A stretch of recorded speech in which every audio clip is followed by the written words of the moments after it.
things. Monday Night Raw was live from Chicago, so that could only mean one thing, right? CM Punk returns! Not quite. CM Punk's music does play, though. Everyone gets hyped up, but out comes Paul Heyman. Now, I loved the start to Raw. I like how, if they knew that CM Punk wasn't going to be there, WWE knew that they had to address it. And I like that it was the first thing right out the gate. I assume their plan was to just, hey, let's just do this at the beginning. Hopefully the fans will get it all out of their system, the CM Punk chants, and they can continue on with the show. But no, that's not quite what happened. Paul Heyman, he did a good job as far as teasing like he was going to talk about the real life backstage situation with CM Punk, but he worked it all the way around to come back to the Brock Lesnar and Undertaker situation. Brock Lesnar even comes out to talk, which is interesting because Brock, you could tell he doesn't really like to talk. And then Mark Henry comes out. And for the third time, Brock Lesnar destroys Mark Henry. And I'm sitting there like, okay, is there no one else that Brock Lesnar can destroy?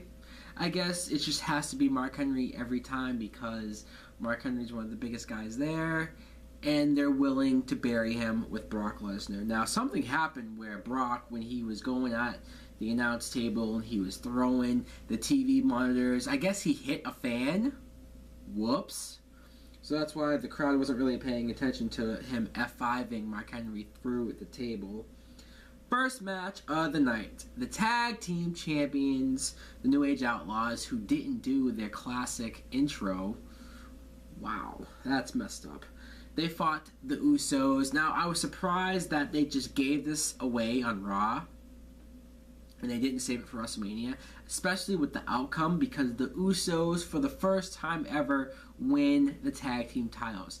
I was super proud of them, and I even loved the spot where one of them, I don't know which one it was, he jumped over the top rope, tagged his brother in, and did a dive onto Road Dogg. I thought that was an awesome finish.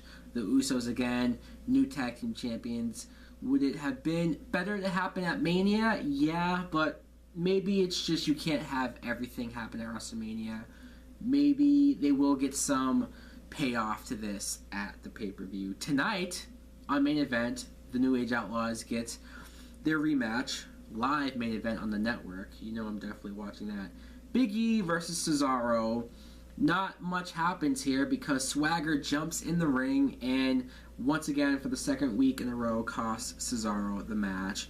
And in fact, these two looked like they were going to go at it, Cesaro and Swagger, but Zeb Coulter was able to stop them, made them hug it out. So it's pretty clear that these two will break up. Who knows what's going to happen at Mania? I'm hoping for a triple threat match for the Intercontinental title. I think that'd be great. But it's just another tag team to break up. Then the Shield versus the Wyatts, Part 2. This match was great. Better than the Elimination Chamber match? I don't know if I can say that, but why should I compare? Seth Rollins jumping off the ropes with the suicide dives, and then even Luke Harper had a suicide dive. That guy should not be able to do that.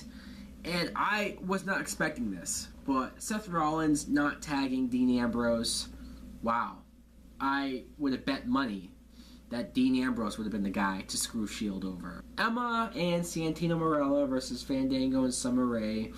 I gotta be honest, I wasn't really into this match, and that's disappointing because I really, really like Emma. I do, especially after that match she had on NXT. But even before that, I like her character. I like the dance. But when she's with Santino, she's a little bit too goofy. And I just... And the crowd wasn't even into it either. The whole time they were chanting, what? Besides CM Punk. Because trust me, this whole night was filled with CM Punk chants. But they were also chanting, "We want Ziggler." And I thought that was going to fall on deaf ears. But no. Something does happen later on. Emma and Santino, of course, get the win. We'll see how much longer that goes on. Sheamus versus Christian. And a match where maybe the match itself wasn't bad, but I didn't need to see this again a week after. It happened last week. It's really the only match these two have been having is against each other. Sheamus got the win. Okay. And then really quick, I want to mention that they showed a Scooby-Doo commercial. Scooby-Doo. Wow. A movie with WWE, like John Cena, Triple H, AJ, Brodus Clay, Kane, all these wrestlers are in cartoon form, and they have this adventure with Scooby-Doo and the gang. I never thought I'd ever say this, but I might actually watch it. Christian backstage attacks Sheamus, so that just further shows that this feud is not going anywhere. The Bella Twins versus Oksana and Alicia Fox.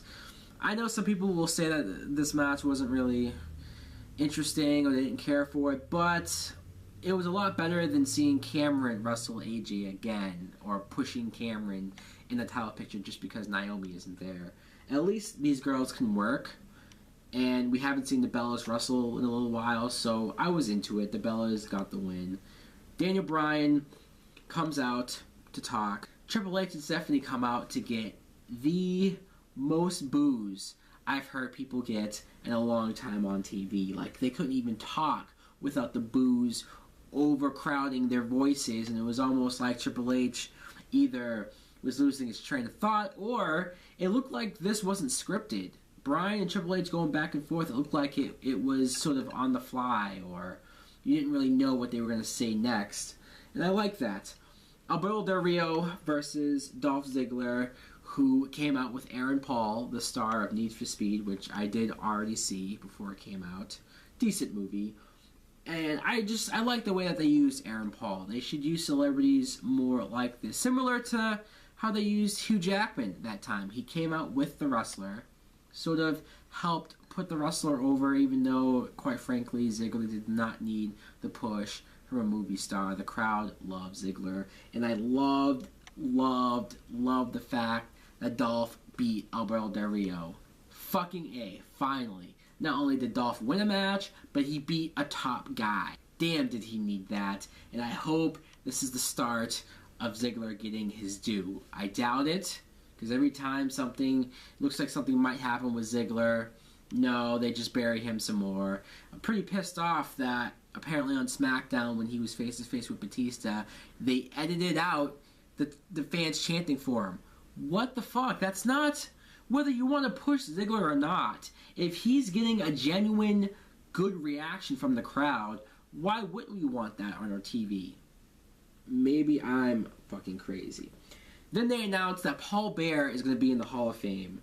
And that's very cool. And it's funny because when they first showed the video, they were just showing the gong and the ominous classic Undertaker video. And I'm thinking, wait, are we inducting the Undertaker right now?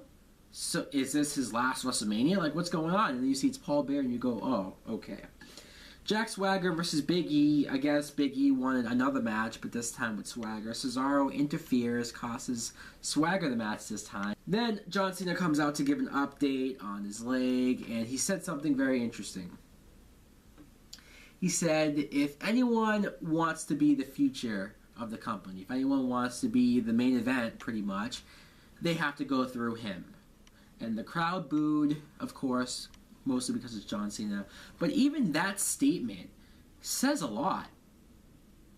It says a lot about John Cena, like what? So it's like he won't go anywhere, or he won't let anyone go up to that next level.